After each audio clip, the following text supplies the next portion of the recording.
Warning! This podcast contains fear toxin.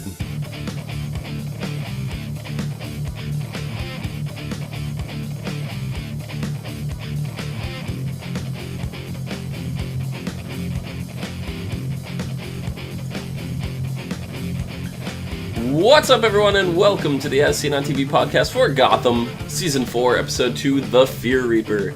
I'm your host, Dom. Joining me is Nikki and John. Hello. How's it going, guys? How is everyone? Pretty good. Yeah. What happened to you? She's to the wind. Oh? What, are you drunk? I wish that were the reason. That sounds like a lot more fun. What, just tired? Oh, so tired. Oh, so tired. So, what'd you guys think about this episode? Liking this season so far. Mm-hmm. Yeah. I was a little worried. I didn't get to join you guys for the first episode, but we leave episode 1 off with the incarnation of the Scarecrow, and I was just like, I really, really like the Scarecrow, but I also really, really like the Mad Hatter, and the show did not do the Mad Hatter justice, so I was worried.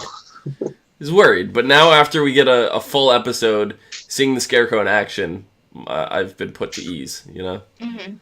So yeah, I think he was perfectly awesome. Mm-hmm. Yeah. I don't know. There's a lot in this. Whoa, John just had some weird thing come across his face. He's trying to eat him. I don't know what the hell just happened. Pac-Man.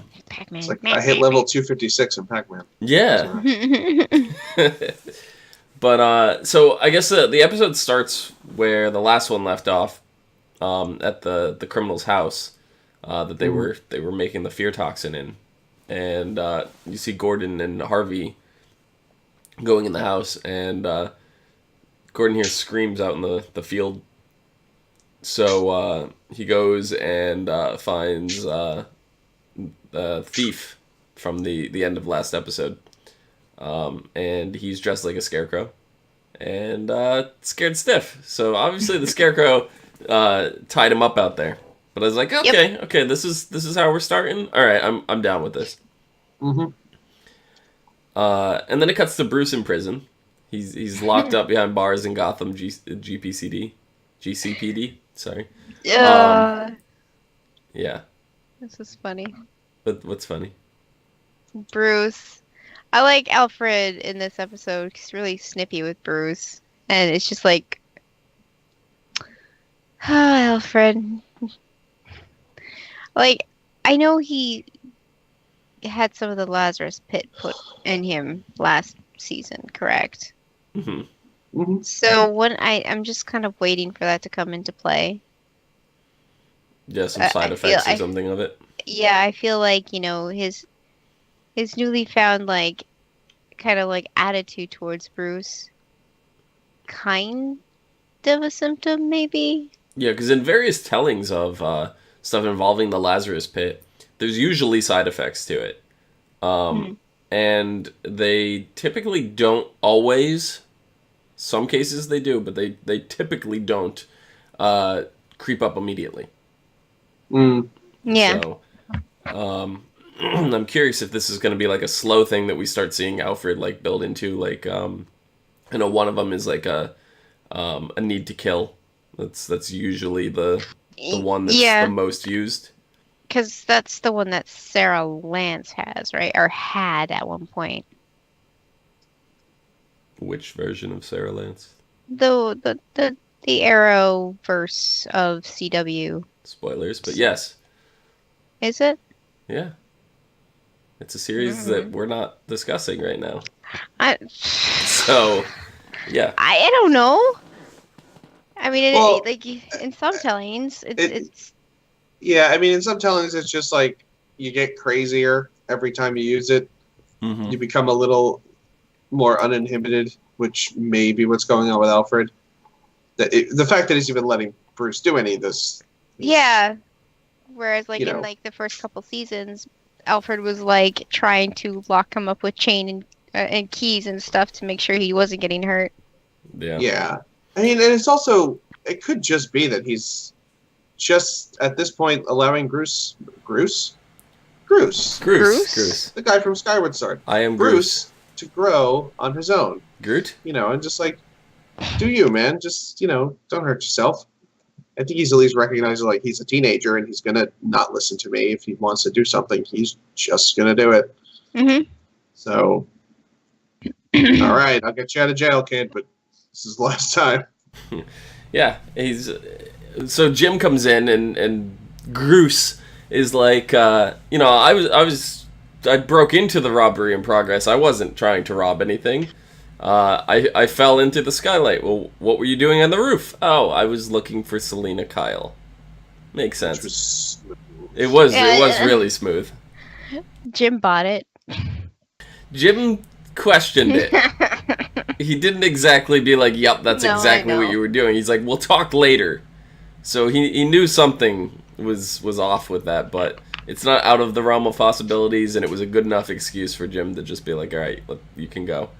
But on the way out, Lucius confronts him and be like, what happened? Like, those cuts are from, like, cement and gravel and different things. Oh, Lucius. And Bruce is just like, I was rock climbing. Like, silly guy. What do you think I was doing? I think it was Alfred who said it was rock climbing, and then Bruce was like, yeah. No, Alfred know. agreed with him. Alfred agreed with him. Oh my god, these guys. But yeah. You can't lie to Lucius. There's no way. No, because later on you see Bruce getting ready. He wants to go back out. And Alfred's just like, look, you're not ready, but I can't really stop you. Like, I understand that. If I try to stop you, you're going to do it anyway, and it's going to be worse. So I kind of just have to let you go. So he goes and gets himself caught by some criminals,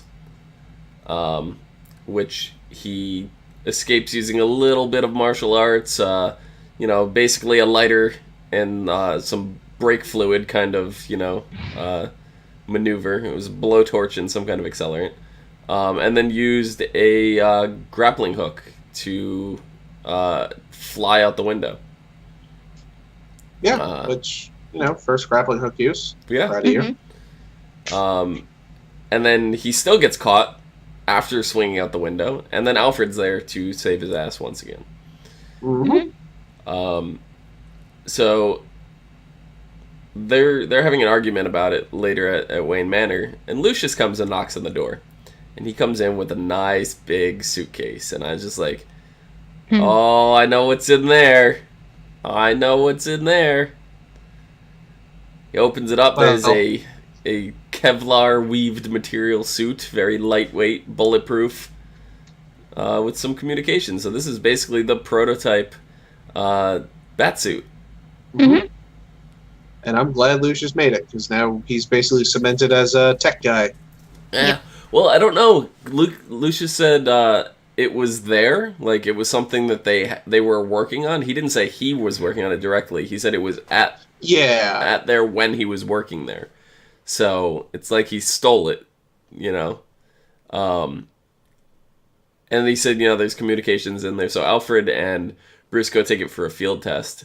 And then we find out that Alfred made him a mask on top of it. So we're getting more and more bat-like as we go. It's going to take a little bit, I think, for Bruce to adopt that he needs a symbol to strike fear into the hearts of his enemies, and I think use his fist to strike fear. I think the Scarecrow is where that's going to come into play, because we were dealing with fear, and it's going to take Bruce to get sprayed with it to realize that he's afraid of bats. And what we saw with Gordon in this episode is the only way to beat the fear toxin is to overcome it. So Bruce is going to have to overcome his fear and then realize that he can use that as a symbol. So I think that's where this story is going. They did have an antidote, and it happened to work on penguins, so... Yeah. And then they realized just squirt water on their face and get the residue out of there. Yeah. Mm-hmm. So I think the formula on Crane's part is going to need a little bit of tweaking, so it's a little more effective. 100%. Which I'm sure he will be doing, which I'm really excited for. Yep. Yeah, because we see Scarecrow go to the Warden, and he sprays him with the fear toxin. We find out he's scared of clowns. And he basically goes on a shooting spree in the asylum, killing all of the workers. And boy, did he look like the Joker. Oh, yeah. He did, yeah. The show keeps doing that. They do. Just like little hint here and there. Yep. Mm-hmm. And then after that, Scarecrow comes in and sprays all the patients. And Penguin comes barging into the GCPD. And he demands that Jim takes care of Jonathan Crane, finds the Scarecrow. They get into an argument. Jim's like, look, I'm still going to arrest anyone with licenses. And then Penguin kind of forces him to make a deal against his will. In which he has 24 hours to arrest Jonathan Crane or admit defeat. So Jim goes, he knows to go check the asylum, and he tries to rally the police force, but no one's willing to help him. Not even Harvey. No. And Harvey has a point. If Harvey goes to help Jim, then he forfeits his power as commissioner. As captain. As captain, rather. He's not commissioned yet, or will be ever, I don't know. Yeah, he forfeits his power as captain, and then Penguin will appoint someone. So as long as he's playing by Penguin's rules, they still control some power there. So it's a long-term game. Yeah, which makes sense. Yeah. So, but Jim's not too happy with it. He ends up going to the asylum by himself, which I completely forgot that Gordon killed Jonathan's father. Yeah, I kind of forgot that too. So, I thought he just... I mean, I know he got shot, but I forgot that it was Gordon who did the shooting. Mm-hmm. So he's like, oh, I've never believed in fate until this moment. Mm-hmm. Oh boy. He became very, like... I don't remember Jonathan being very articulate. I only remember him being, like, snively and, like, hide in the corner kind of kid, and then he became, you know... Scarecrow? he became Scarecrow, but he speaks in long phrases. Yeah. I don't know, like, a lot of times you usually get the quiet person is, not always, but, you know, that's just the stereotype. The quiet one is the intelligent one. So... I mean, he is a little bit more stable right now, so maybe he could pick his words better, and that's why he sounds the way he sounds right now. Well, yeah. Yeah. Yeah, I think, you know, he also didn't develop that fear toxin at all. Like, he just basically took what those guys made out of what his dad made, and, you know, he was helping them, yeah, but, like, he hasn't really taken a lot of time with it. Mm-hmm. So, you know, he's got to, like I said, he's got to develop it so it's a little more stable. He can't just be washed off with fucking a hose. Yeah. Oh, exactly. It was ridiculous because it's just like Gordon's like fighting for his life in there, and he just puts fire up to the sprinkler, turns it on, and you know the fear toxin comes out. Mm-hmm. But before that, he did have to fight for him because he was sprayed with the toxin, and he's watching his greatest fear, which is Lee. Lee dying. That's why. Please, just fucking move on. No. No. Oh my god, this is the worst. Like, they keep going back to Lee, and I keep wanting to just puke all over everything. It's the worst. I hate Lee so much. She makes Gordon such a terrible, terrible character, and he's not that great right now anyways. Like... Come on. Well, Scarecrow was sitting there trying to convince, because we watching Lee like kill herself in the bathtub, and I don't know. I found it really weird, and I'm not saying that like I want to see Lee in any like position like this, but like her with the bra on in the bathtub just wasn't working for me. I don't know what it was. It was really weird. Just even to see like the straps in there, like who All I could think of is who takes a bath with their bra on. That's all I could think through that scene. It was just really weird for me. Literally no one. No. Even if you were trying to commit suicide, like, what the... You don't... And I mean, I get that there's a rating on the show, that's why they had to do it, but they could have just filled more water into the tub. You know. Add some bubbles, or like yeah, bloody bubbles. I know, like add a bath bomb or something. You know, make the water a different fucking color. Yeah. Lee Silver in chat says, "I'm dying, Nikki. I'm hurt. What are you doing, Nikki? You can't talk about Lee like that." Yes, she can. She's kind of awful. No, Lee in chat. Oh, well, you're cool, man. I'm gonna talk about Lee in Gotham. Like, she is Dr. Tompkins, allegedly a doctor. Yes. I'd like to see her degree. She is a crushed ant under my boot because I don't like her. Mm-hmm. Well, she hasn't been here in physical form, so that's what a it's plus. worth. That's a plus so far, but I have a feeling we're going to be seeing her very soon.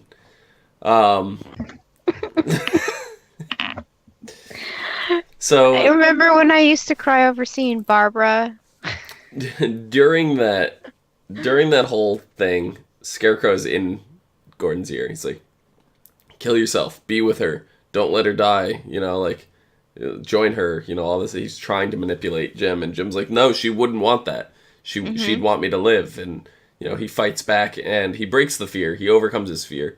That's the first step of beating the toxin. So I think even with the strengthened formula that it's not going to wash off, I still think that's going to be the way to beat it, is to just overcome your fear. I think they're establishing that early on.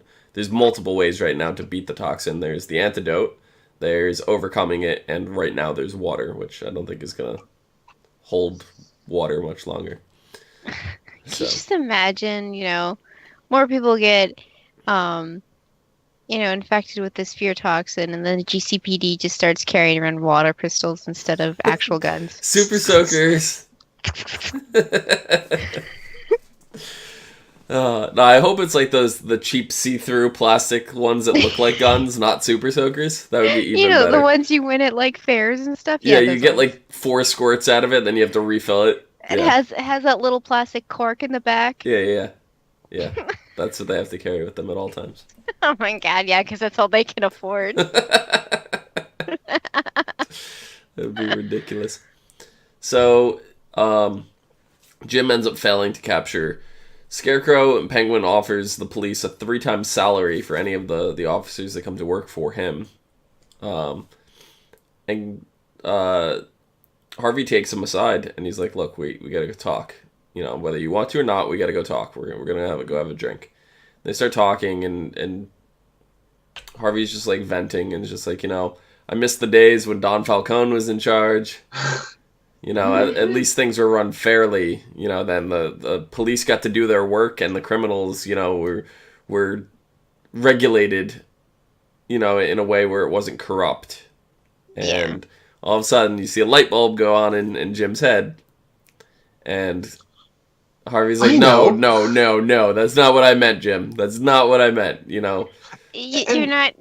Just don't go to the guy whose son that you kill. Like, no, it's a bad idea. Yeah. No. Red Bandit says in chat, Penguin also had a point where he said that all the GCPD does is fail at bringing in criminals, and that's not false. No. Yeah. No, he's right.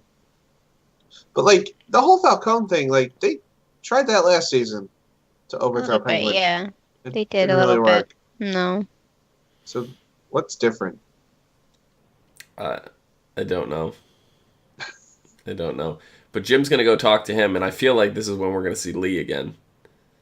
Because... You think she's staying with Falcone? I think so, because Lee was engaged to his son, and don't forget, Jim kills everybody. What is Jim doing? He's killing Jonathan Crane's father. He's killing Don Falcone's son. Like, what's the deal, Jim? He's just a killing machine. Did he also kill Jerome? I don't remember. I think he's the one that killed Jerome. I mean, Jerome's been back since mean, then, but yeah, I don't know. I don't think it was an intentional kill, to be fair. I think it just happened. yeah, Circumstance. yeah. And then we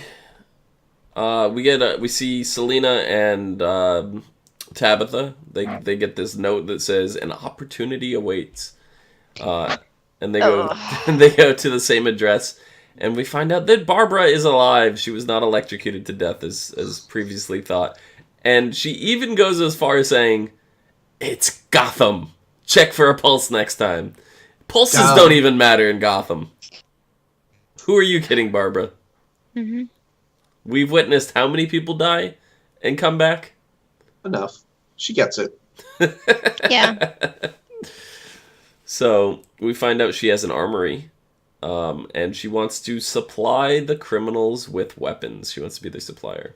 So she wants Selena and Tabitha to join her, but Tabitha has reservations after killing Butch. Don't blame her. Because she loved him, I guess. Yeah. So they leave. After they leave, Penguin comes in, and he's basically, look, I want to keep an eye on you. You have to pay a weapons tax. He starts putting in all the rules, like, whatever. Even has Mr. Zaz take one of the guns and threaten her. It's basically, you try to oppose me, I even hear word of it, and You're done. Zaz is going to kill you with your own merchandise.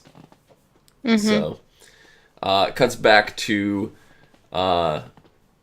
Selena talking to Tabitha, and she's trying to convince her to go work with Barbara. So Ivy comes in at this point, and we previously saw Ivy get treated like shit in front of Penguin. So Ivy's had enough of his bullshit. So Penguin treats her like she's such a piece of trash, and she brought him back to life. Like, dude, you have no idea what's going on. So I was really hoping for a team up there. well, Yeah. I don't think it's out of the question yet. But we know Ivy does want to work with them. Tabitha's just like absolutely not right now. I mean, I think it's going to take Tabitha to see it for herself before she realizes. So I wouldn't say it's out of the question quite yet. But right now it's it's a no go. She does agree to work with Barbara though, but she said she wants something first. She goes to see Barbara. She wants Barbara's hand, like not in marriage, literally her hand, like chop it off, and just the same way she lost the hand, same way Butch lost the hand, she wants to take her hand. And Barbara's like, look, if that's what you need, take it. She didn't want to lose it, but she, if that's what you need to make this work, we're going to do it. So she handed her hand, and Tabitha comes with this huge butcher knife and slams it on the table, not taking her hand, just scares her, misses the tip of her finger by centimeters. And she's like, all right, I trust you. I'll start Monday. She just walked out.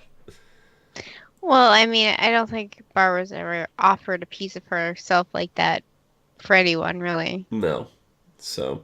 Like a literal piece of herself, not like a feeling or her heart or anything like that. I mean, we're talking about her actual hand, so. Yeah. Well, I guess she just wanted proof that, she'd be willing. Mm-hmm. So I was like, are they really going to do, like, how many handless characters are they doing in this show? All of them. It's how many characters have died in the show. Even Alfred's died, like... Yeah, well... Death has no meaning in this show. Yeah, we've established that, and that's kind of a rule of DC shows that, once you get into the DC universe, you kind of have to accept. It's not just Gotham; it's all of DC. So, but so Ivy, after getting kicked out of that little business deal, she goes to make arrangements of her own. She goes to see her alchemist, where she's been getting her various plant herbs and stuff, and she's been,